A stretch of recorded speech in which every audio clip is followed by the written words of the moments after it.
fa és obrir un nou cicle que només tenim una alternativa, només tenim una opció, que és seguir endavant, beure de la legitimitat de l'1 d'octubre per tornar a referendar l'exercici del dret a l'autodeterminació, per bastir aquesta república que volem construir amb tothom i per tothom.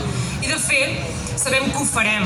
Potser no sabem molt bé com ho hem de fer a dia d'avui, però hi estem més a prop que fa uns mesos i sabem que ho acabarem fent. Perquè mireu, la independència al final és inevitable. Pot durar una mica més, podem esperar una mica més, podem haver d'acabar de consensuar quina és la millor estratègia per arribar-hi, però la independència és inevitable. La necessitem per progressar socialment, la necessitem per prosperar econòmicament, la necessitem per generar futur i oportunitats al nostre país. La independència clarament és inevitable i estic convençuda que hi arribarem. I estic convençuda que en aquest després de l'1 d'octubre també sabrem convertir en una oportunitat allò que pateix la nostra ciutadania, que és la repressió política, en formes molt evidents. I sé que ho sentirem així després d'aquesta sentència que tenim a la cantonada. Aquesta sentència ens servirà per tornar a prendre la iniciativa. Aquesta sentència ens ha de servir per tornar a agafar el lideratge, per deixar d'estar en un racó a la defensiva i defensant-nos. Evidentment que tenim tot el dret del món a exercir l'autodeterminació. És un dret imprescriptible, inalienable.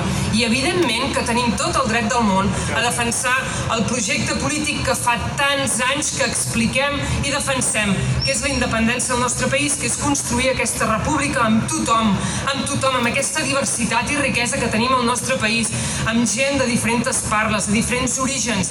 Aquesta és la nostra gran diversitat. De fet, aquesta és la nostra força d'aquests últims anys. Així, fins al final.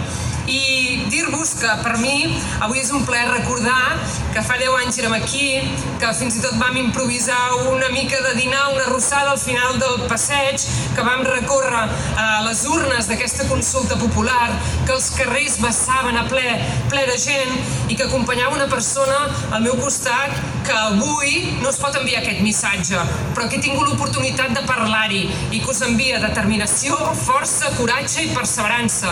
Són les seves paraules. Vaig venir acompanyada de l'Oriol Junqueras, acabat d'escollir recentment eurodiputat aquell mateix estiu.